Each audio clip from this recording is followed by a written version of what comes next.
Peace and blessings, my beloved. It is so nice to be here with you today. Welcome to you all. But I want you to look at the banner before we start. The MOVE bombing in Philadelphia, May 13th, 1985. Yes, under a black mayor. He allowed the police department to bomb a black neighborhood because they wanted to remove MOVE members. Now, let me explain this connection between Mumia Abu Jamal and MOVE, because Mumia would write the truth about MOVE, not that they were these crazy radicals, whatever. MOVE was a result of what has happened to Black people in this country. Any Black person that goes against the norm of racism can face death or incarceration. Hey, this neighborhood, a Black neighborhood, the Black mayor of Philadelphia allowed a bomb to be dropped on this neighborhood, destroying all the memories of the residents and killing 11 MOVE members, 11 adults and children. So this is May 14th, 2026. The MOVE bombing took place May 13th, 1985. And Black people, as you know, in Readings with Regina, I tell you to always remember your history. This is a part of your history. And this is one of the reasons that some of you who have subscribed to Readings with Regina, you say, well, I can't trust Black people. I understand that. When Black people get into these positions of power and act just like their white counterparts, what good does it do us? Can you feel me? All right. I want to get to the books because this is Readings with Regina, not pontifications of Regina. But I wanted you to recognize and remember what happened in 1985 in May. Not only were Black people killed by the police, but they allowed the fire, the bombing, to go without water so that they could erase all of the memories that those Black people on Osage Avenue had in their homes. Okay? Now, you know this is the month of Malcolm, right? So I'm going to get to Malcolm right now. Okay? I'm reading from Malcolm X, The Last Speeches. Okay. You know this is the month of Malcolm. I'll talk more about that a little bit later. But here we go with Malcolm. This is a speech that he gave in 1963. All right. Here we go. When I say the Africans abroad and the Africans here in this country, the man that you call Negro is nothing but an African himself. Why, some of them have been brainwashed into thinking that Africa is a place with no culture, no history, no contribution to civilization or science. So many of these Negroes, they take offense when they're identified with their homeland. But today, we want to point out the different types of Negroes that you have to deal with. Then once you know there's more than one type, then you won't come up with just one type solution. And to point out how timely the invitation is or was, I don't want to read newspapers to you, but in the Detroit News dated Thursday, January 17th, it told about the Interfaith Council of Religion that was held in Chicago last week. And the topic of that conversation was the race problem here in America. And it pointed out that all of the time that they spent and money that they spent, actually, they didn't get to the meat of the issue. And in this particular copy of the paper, on page 3, the chaplain at Wayne State University actually criticized the efforts of these Protestants, Catholics, and Jews in Chicago last week for failing to bring spokesmen to that conference who really would speak for Black people and spell out issues that were not being spelled out by the others. And I just want to read a recommendation that he made. Mr. Malcolm Boyd believes that the conference might have accomplished much good if the speakers had included a white supremacist and a Negro race leader, preferably a top man in the American Black Muslim movement. He said that a debate between them would undoubtedly be bitter, but it would accomplish one thing. It would get some of the real issues out into the open. And I think that the man is right. Most of the so called Negroes that you listen to on the race problem usually don't represent any following of Black people. Usually they are Negroes who have been put in the position by the white man himself. And when they speak, they're not speaking for Black people. They're saying exactly what they know the white man who put them in that position wants you to hear. This is why, in fact, a Black mayor would, in fact, bomb a Black neighborhood, give permission to the police commissioner to bomb a Black neighborhood. Like he's stepping right into a position, a Negro mayor in Philadelphia. So he's acting like his white counterparts. I don't want any of my listeners to fall into that trap. Be Black, be proud, be intelligent. Think about your future. Write out your future. All right. Okay. I'm going to hold back because I feel the speech coming on. But it's important. It's important that you not just imitate your white counterparts who are committing genocide across the world, founded this nation on genocide, and enslaved your ancestors for more than 300 years. Okay, let me breathe. Now, the next book, it's your favorite, The Slave Ship. All right. And you know that this episode is called In White America's Blood, Abolitionism and Racism. All right, the parading and torture of Blacks. Now, check this out. John Ryland, A Slave Ship, described 1801. John Ryland read the letter from his father with rising horror.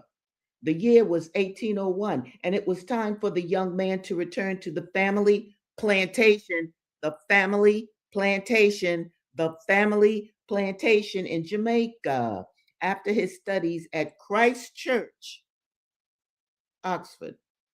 His father gave him precise instructions. He would journey from Oxford to Liverpool, where he would take a berth as a passenger aboard a slave ship. From there, he would sail to the windward coast of Africa, observe the purchase and loading of a, quote, living cargo, end of quote, of slaves, and travel with them across the Atlantic to Port Royal, Jamaica. Young Ryland had been exposed to anti slavery ideas and now had serious misgivings about the commerce in human flesh. He had, he noted, no desire to be, quote, imprisoned in a floating laser house with a crowd of diseased and wretched slaves, end of quote. He took comfort from a classmate's comment that recent abolitionist accounts of the Middle Passage and the slave ship had been, quote, villainously exaggerated, end of quote. It so happened that the senior Ryland, like the son, had begun to entertain doubts about slavery. His Christian conscience apparently told him that the young man who would inherit the family estate. Understand, the family estate is based on the enslavement of Africans. Understand that. The young man who would inherit the family estate should see firsthand what the slave trade was all about. The dutiful son did as the patriarch commanded. He went to Liverpool and sailed as a privileged passenger with a captain so and so, end of quote. They didn't give a name. Aboard his ship, the Liberty. The slave ship was called the Liberty. Ryland used the experience to write one of the most detailed accounts of a slave ship ever penned. I'm going to say this again. Ryland used the experience to write one of the most detailed accounts of a slave ship ever penned. Now, you see, people, why I talk about the importance of writing? Okay. I want your children to write. I want you to write. I want you to record your history. Very important. This Ryland, almost becoming an abolitionist, hey, he wrote a book about slavery. Very important. And the slave ship. Okay, where are we going now? We are going to Linda. Yes, incidents in a life of a slave girl. Now, you know Linda's in big trouble. You know that. Here we go. Now, she's hiding out, as you know, and I just want to see where I am. And Flint and the white folks in town are looking for her. So here we go. We all saw that I could not remain where I was much longer. I had already stayed longer than was intended, and I knew my presence must be a source of perpetual anxiety to my kind benefactress. During this time, my friends had laid many plans for my escape, but the extreme vigilance of my persecutors made it impossible to carry them into effect. One morning, I was much startled by hearing somebody trying to get into my room. Several keys were tried, but none fitted. I instantly conjectured it was one of the housemaids, and I concluded she must either have heard some noise in the room or have noticed the entrance of Betty. When my friend came at her usual time, I told her what had happened.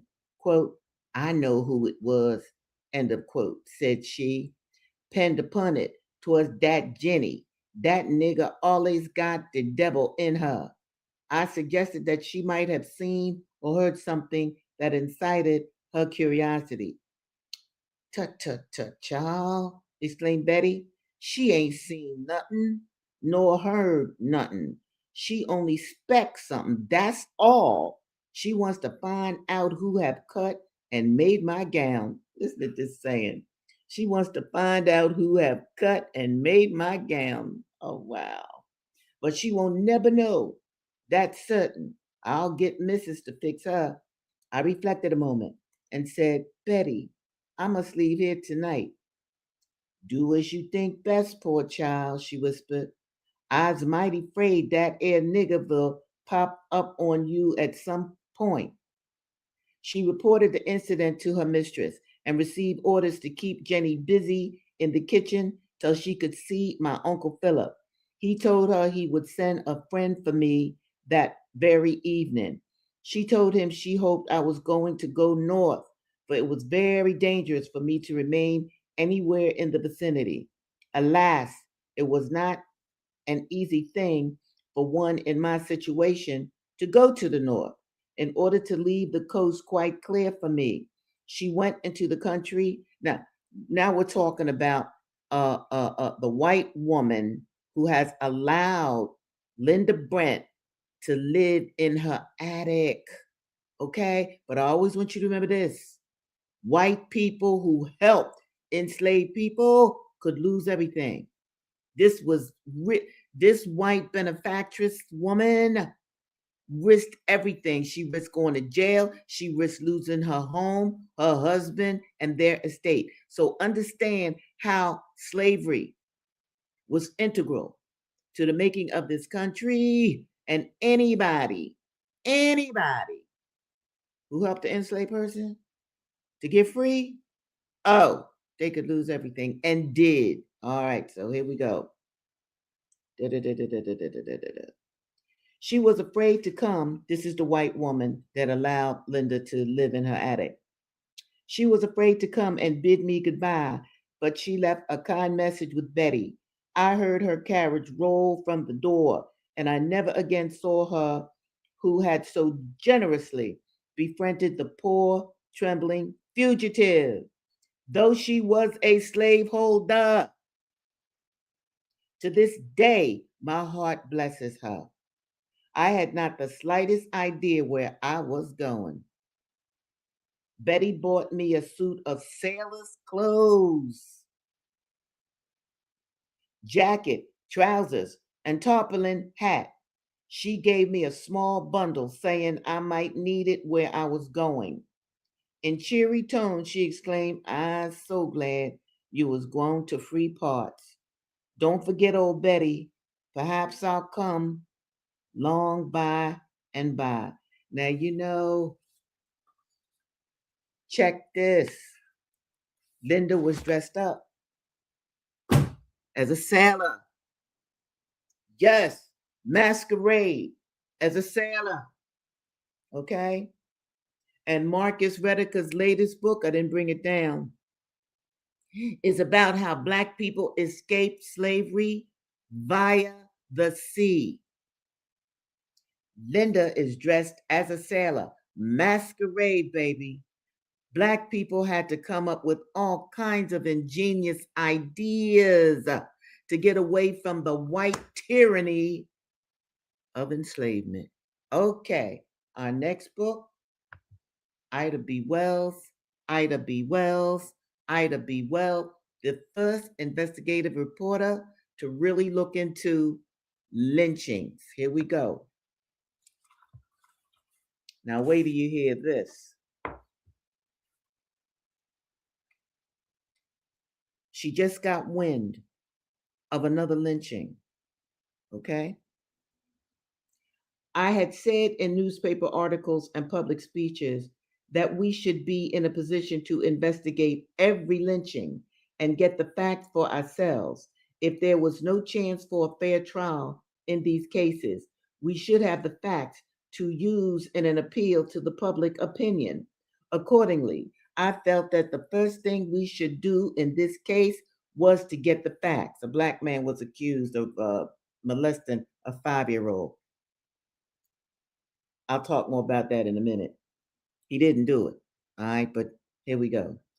We had no organization and no funds for that purpose, but the women of Washington had just given me $150 the night before. I used that to have Pinkertons send an honest, unprejudiced man from the Chicago office to bring unbiased facts. Well, Pinkerton was one of the first detective agencies in America. Instead, a man was sent from the Kansas City office who sent back clippings from the local press rather than personal investigation. And the photograph sent was that of an innocent child of tender years. The man died protesting his innocence. The man died protesting his innocence. The man died protesting his innocence.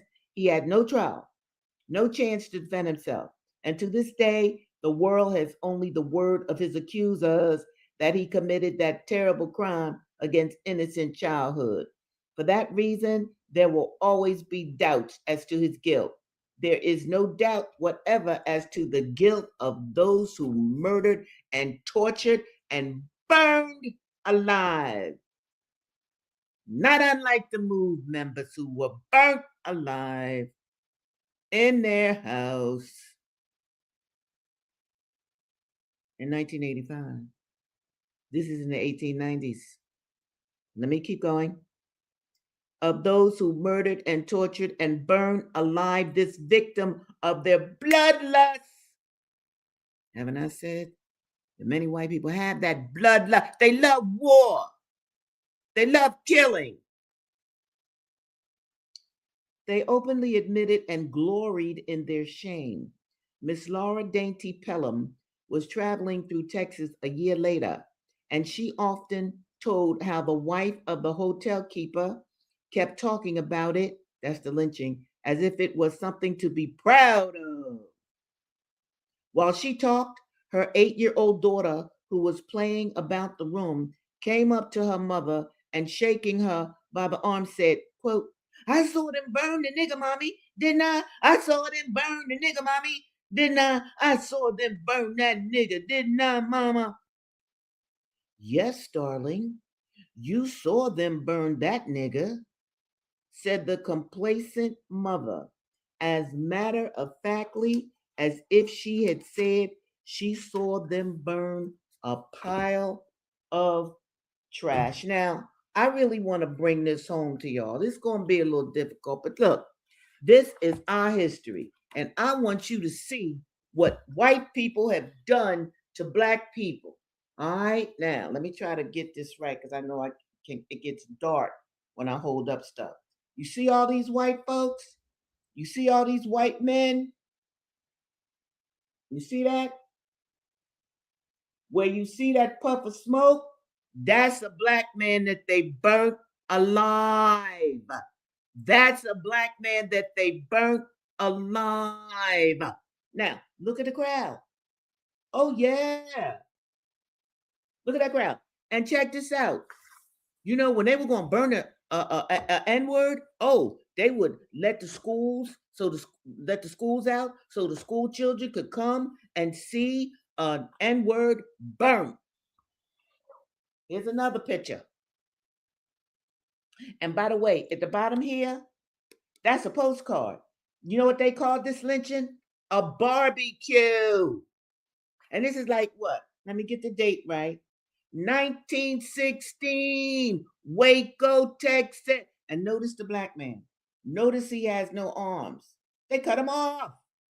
Because you see, they would torture you before they burnt you alive. Now, let me show you another one. Oh, here we go. Yeah, here we go. Now look at these brothers. Look at these brothers. Double trouble. Let's hang 2 of them. Let's hang 3 of them. Okay? Let's do that. And if you think that they only hung brothers, I want you to think again. Now, I hope you all could see this picture. That is a sister. That's a girl. That's a girl. So who's she raped? That's a girl. All right? We don't have the name, but this is 1911. This is a girl.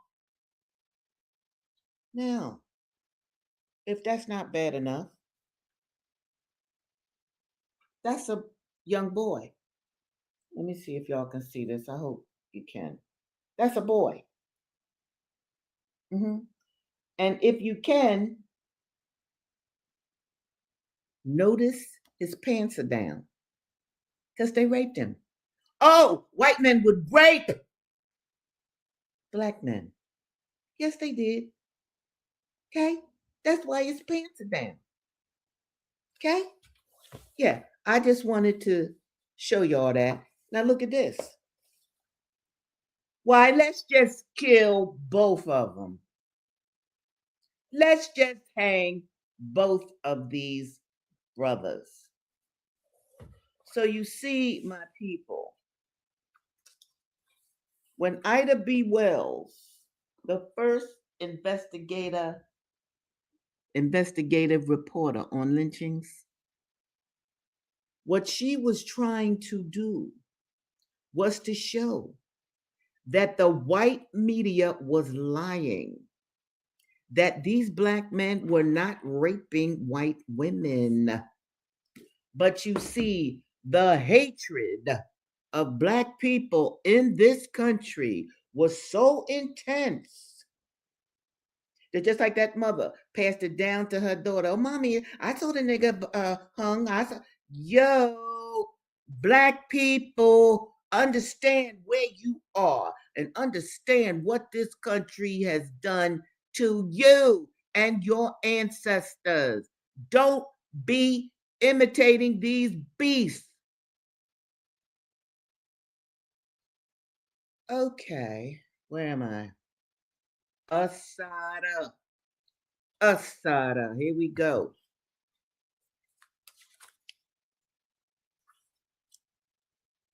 Okay. There were 12 4-foot long fluorescent light bulbs in the cage that were blinding. When I got ready to go to sleep the first night, I asked the guard to turn off the light. She refused. I can't see you if the light isn't on. How in the world can you miss me? You can see everything in the cell. Sorry. They kept me under these blinding lights for days. I felt like I was going blind. I was seeing everything in doubles and triples. When Evelyn, my lawyer, came to see me, I complained. Finally, after Evelyn accused him of torture, they turned the lights off at 11. But every 10 or 15 minutes, they would shine a huge floodlight into the cell. Then the trial started. First, motions were argued. Practically all of our motions were denied. All the prosecutions were granted. Then jury selection began before Judge John E. Bachman. When they brought in the first jury panel, I thought I was going to have a heart attack. There were only a few blacks speckled here and there, and the panel looked more like a lynch mob. We just saw the lynch mob, didn't we? Didn't we just see the lynch mob? More like a lynch mob than a jury. Most of the jurors openly glared at us as if they would kill us if they could. Half said they thought we were guilty. The other half, although they didn't say it right out, answered questions like they believed more or less that we probably were guilty. I was convinced some of them deliberately lied just to get on the jury and convict us. Most of the few black people excused themselves on the grounds of hardship. They had children, families, jobs, and simply could not afford to be on a lengthy jury trial. If ever there was a case of the blues, I had it. Do something, I kept telling the lawyers. Do something. What can we do? The lawyers would answer. We're doing the best we can. It was true, but I just could not accept it. This was my life they were talking about. I must have bugged the lawyers to death. Object to this, object to that, I would tell them. Our objection is already on the record. Well, object again. Anyway, I was outraged, trapped, and helpless. Whenever a juror said something that revealed out and out prejudice, the judge would try to clean it up. Poor Ray Brown, one of the defense lawyers, caught most of my fire. I want you to object. On what basis, he would ask. Don't you see it? The judge is asking leading questions, but the judge is legally allowed to ask leading questions during jury selection. Well, object anyway. I knew nothing about law then. I had never even seen a trial. I just couldn't understand how the judge could be so blatantly prejudiced in favor of the prosecution, and there was nothing we could do about it. Why can't y'all be like Perry Mason? I asked the lawyers jokingly. Did you ever see Perry Mason defend a black defendant? Ray Brown answered. Sundiata was a lifesaver. He would try to calm me down and would explain what to expect. Logically, I accepted what he said, but I was still frantic. We just can't let ourselves be railroaded, I'd say, coming up with one wild idea after another. Sundiata would patiently explain why none of my fantastic ideas would work. After a while of participating in my own legal lynching, I became convinced that Sundiata and I should fire our lawyers and defend ourselves. In that way, we wouldn't be tied to those stupid rules and we could say anything we wanted to. That's not true, Sundiata told me. Even if you defend yourself, you're still bound by their rules. How am I supposed to know those rules? I'm not a lawyer. And I still have a constitutional right to defend myself. True, but you still have to play according to their rules, or they can bind and gag you. Look at what they did to Bobby Seale. Yes, look at what they did to Bobby Seale. There go Bobby. co-founder of the Black Panther Party for Self-Defense. They bound and gagged and beat Bobby Seale in court. Look it up. Because Bobby was attempting to defend himself because his lawyer was not present. His lawyer was ill and he wanted to defend himself. The judge, Julius Hoffman, had Bobby bound and gagged, and the police beat Bobby in court. So, my brothers and sisters, I want you all to understand where you are as a person right now in this world. We come from a culture of white supremacy. You see it to the far right, might be on your left, I'm not sure. Point. White men and some women were able to burn our people alive and get away with it. It was all right because we was just N-words. Can you dig it? That's all we were. This country had used us, free labor, for centuries. Once slavery was over, they wanted then to kill as many Black people as possible. Kill them or shut them up like they did Bobby Seale. I need you people to remember that. This is the month of Malcolm. Yes, it is. And you should, like I've said before in previous programs, do something for Malcolm every day, because May is the month of Malcolm. And let me show you this too. I wrote a book on Malcolm. Malcolm X and the Poetics of Hakeem Adabuti. I got a whole book out there on Malcolm. Can you dig it? And I have so many articles that I've written that include Malcolm because he is our hero. And when I say our hero, I'm talking specifically about Black people. Do you understand that? That is very important. We have to think of ourselves as a race-based unit. That does not mean that we don't cooperate or coalition with other nationalities. It doesn't mean that. But we come out of a tradition of Garvey. Can you dig it? Race first. And let me tell you this before I sign off for today. This thing like multiculturalism, diversity, that was put together to weaken Black power.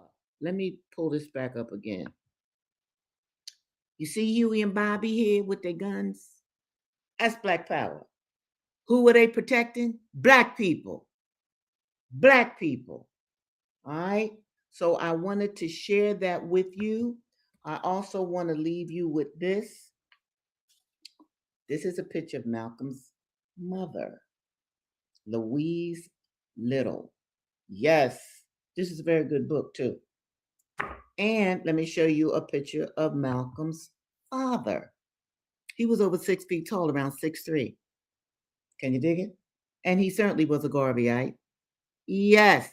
And so what do they do with very smart, intelligent, articulate Black men? They try to kill them. Or they will do like what they've done with Mumia Abu-Jamal, lock them down forever, try to make them die in jail. Do you see what they did to Sister Assata? You see how they put a sister in a male's prison.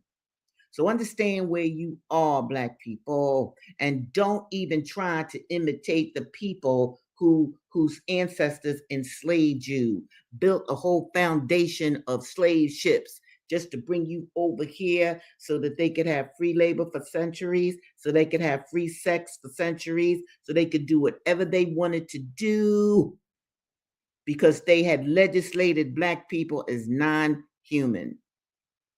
All right, my brothers and sisters. I'm definitely going to sign off in just a minute, but I want to say this to you. You know, I love you dearly. Pray for you every night and every day. So I want you to do something for Malcolm. I want you to do something wonderful for yourself. I want you to do something wonderful for Black people. I want you to get your children involved in Malcolm history. I want you to use these videos of mine as teaching tools. I want you to make sure your children write a speech for Malcolm, do a dance for Malcolm, write some music for Malcolm, do a oration of any of Malcolm's quotes or speeches. Get them involved. Do a Malcolm thing every day of May. Love you dearly, and I will see you next week. Bye now.